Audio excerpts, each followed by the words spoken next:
It wouldn't surprise me that he would have probably have housed people, paid for maybe a hotel room for them to go to, especially in the winter months. He just has a compassionate heart. I would describe Dr. Trippi as just a man who is humble but incredibly compassionate. Jim Trippi, humble, dedicated, thoughtful, just a prince of a guy. He takes the needs of others to his heart. He can be funny at times, although he doesn't like to admit it, but he can be. He's the definition of what we call servant leadership, a person that goes above and beyond to help others, that doesn't have to lead. He doesn't want to be recognized. He wants to be in the background making sure things get done. I think he's very compassionate and mission-driven for Gennesaret. Well, he is a world-class cardiologist, but also somebody who has the biggest heart. Dr. Trippi was not only an excellent, compassionate physician, he took care of patients regardless of their financial situation.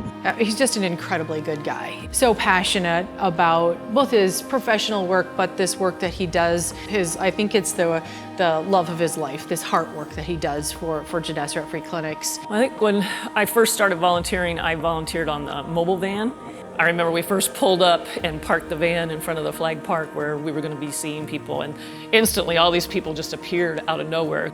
He just walked out of the van and was greeting people, making sure that they had, some hot coffee and things that we had brought, and just putting them at ease. And to me, that was just a great introduction to the way that he felt about the patients of Gennesaret. There's just so few people that are dedicated to that level in our community, and I was drawn to that and wanted to be part of that very, very much. He was the cardiologist who treated my father when he had a very serious heart attack. I and my whole family credits Dr. Trippi with saving my father's life. So I started to get to know the organization better after that, and saw its effects in the community. It's really remarkable. There just isn't anything like it in Indianapolis. There are so many people in this community that need help with their health. His reaction has always been one of looking for a situation that needs help and doing something about it.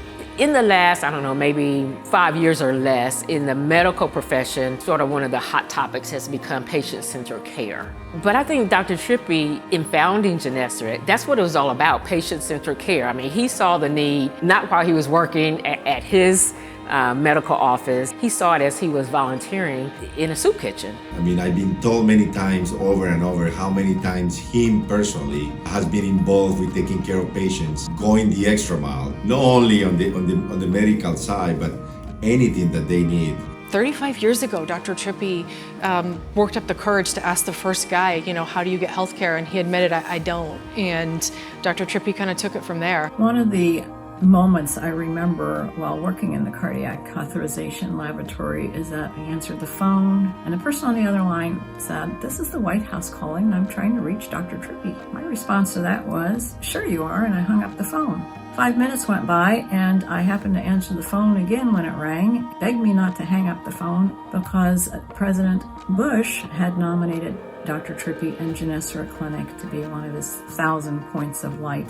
I think it's pretty amazing to think that Dr. Trippi found something that would occupy half of his life. I think taking his inspiration to say, I identified this need and I've put my heart and my soul into it. He tells the story of a young gal, and she approached him for health care on the mobile unit, and she had some GI upset. She was embarrassed. Dr. Trippi, in his quiet, unassuming manner, probed and kind of figured out what the problem was. And in our beautiful, vibrant, gorgeous city with so many assets and so many resources, this young gal was living in the woods and drinking out of a putrid pond.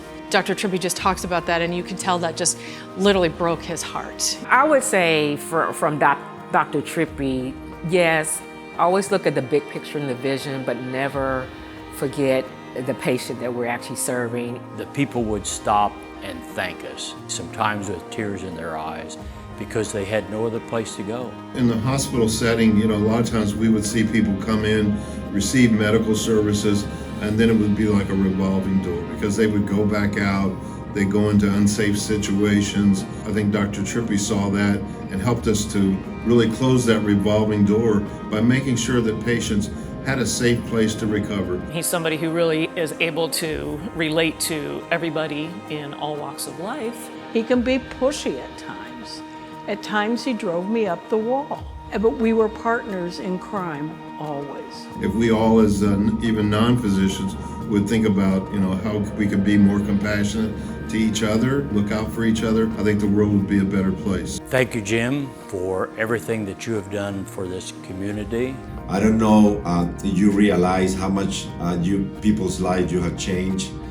You have impacted numerous families in the best possible way. He taught me to use the gifts that I've been given. Dr. Trippi, thank you so much for affording me the opportunity to come to Gennesaret Free Clinics. So let me just say, on behalf of the entire Indianapolis community and on behalf of my family, thank you, Dr. Trippi. You know what I would thank Dr. Trippi for the most was giving me an opportunity to fulfill my passion around my career in providing health care. Thank you for all you've done, what you've dedicated your career, not just the compassionate care that you've provided in the hospital, but also that you've gone above and beyond in that call. Dr. Trippi, I thank you for pouring half of your life into Gennesaret. I personally want to thank you for encouraging me to move to Nevada, get married, further my education to become a cardiology nurse practitioner. What will you accomplish in half of your lifetime? What will you accomplish in half of your lifetime? What will you accomplish in half of your lifetime? What will you accomplish in half of your lifetime? So what will you accomplish in half of your lifetime? What will you accomplish in half of your life? What would we do with half of our lifetime? What will you seek to accomplish in half of your lifetime?